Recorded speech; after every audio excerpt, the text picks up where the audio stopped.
Setiap orang memiliki hakikat sejati yang sama dengan Buddha. Buddha sudah mengatakan bahwa hati Buddha dan semua makhluk pada hakikatnya tiada perbedaan.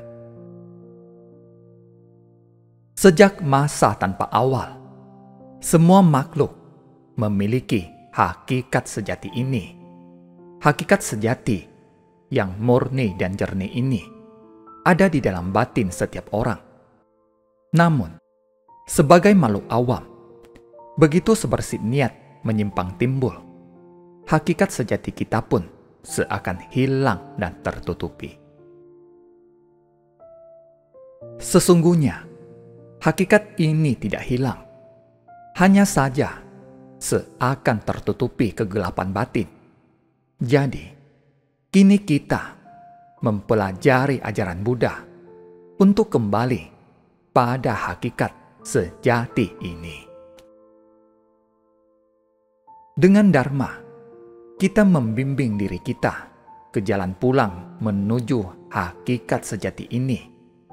Untuk itu, kita harus bersungguh hati dalam memahami ajaran Buddha.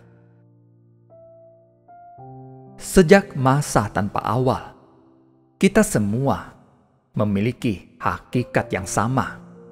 Hanya saja, batin kita telah tercemar. Jangan kita meremehkan anak kecil. Sesungguhnya, anak kecil juga bisa menapaki jalan kebenaran dan memiliki kualitas pelatihan yang tinggi. Sramanera cilik dan permaisuri. Di masa kerajaan Maurya, Raja Asoka menguasai hampir seluruh India. Beliau sangat menjunjung ajaran Buddha.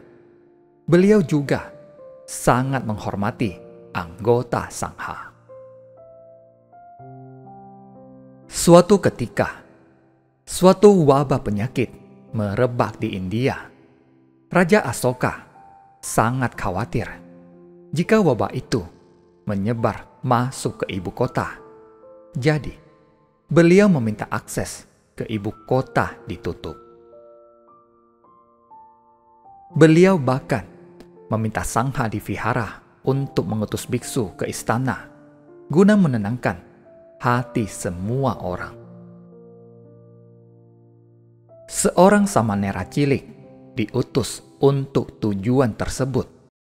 Dia baru berusia 8 tahun, tetapi telah mencapai tingkat kesucian arahat. Sang permaisuri merasa Sramanera cilik itu sangat menggemaskan. Permaisuri sangat menyukainya. Dia lalu membentangkan tangan untuk memeluknya. Sang Sramanera mundur dan menolaknya. Sang permaisuri berkata, "Kamu masih muda, dan saya menganggapmu bagaikan putraku sendiri. Salahkah jika seorang ibu memeluk anaknya atas dasar rasa sayang?" Sramanera ini dengan lugas menjawab, "Nyonya, ketamakan dan kemelekatan akan cinta bermula dari sebersit pikiran yang halus. Ini harus dihindari. Jangan sampai menjadi bahan gunjingan orang." Suara mereka terdengar oleh Raja Asoka. Beliau pun segera menghampiri mereka. Sramanera cilik ini kembali berkata, "Dalam hal apapun, kita harus waspada. Sebuah penyakit kecil dapat mewabah dan menular kepada banyak orang. Begitu pula cinta yang dimulai oleh sedikit nafsu dapat menjadi bagaikan titik api yang membakar hutan, bagaikan tetes air yang melubangi batu." Begitu kita melanggar sila, berbagai penyakit akan timbul.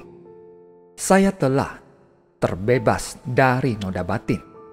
Saya tidak takut pikiran saya tercemar. Namun, tindakan Nyonya tadi mudah membangkitkan noda dan kegelapan batin. Mendengarnya, Raja Asoka amat tersentuh. Sang permaisuri juga merasa malu dan bertobat di hadapan Sramanera itu, serta semakin menghormati ajaran Buddha. Beginilah para umat menjalankan sila 100 tahun setelah Buddha wafat. Bahkan, seorang Sramanera cilik juga memiliki kualitas pelatihan diri seperti itu. Bayangkan, dia sungguh murni. Sesungguhnya, kualitas diri Sramanera itu juga terbina sejak berkalpa-kalpa yang lampau. Dia telah melatih diri dalam masa yang panjang, sehingga mampu berpikiran dewasa di usia semuda itu, mampu menyerap ajaran Buddha, dan mampu menjaga sila dengan baik. Demi mencegah penyebaran wabah, Raja Asoka menutup akses ke ibu kota. Beliau juga mengundang anggota Sangha untuk membabakan dharma dan menenangkan warga. Tak disangka, Sramanera cilik yang datang bukan hanya menenangkan batin orang-orang, tetapi juga membimbing semua orang untuk mengendalikan sumber penyakit di dalam batin. Ini terjadi di zaman Raja Asoka. Sramanera cilik itu begitu murni dan tekun. Dia sudah membangkitkan tekad Mahayana sejak berbagai kehidupan lampau. Dia sudah membangkitkan 4 ikrar agung dan bertekad untuk menyelamatkan semua makhluk.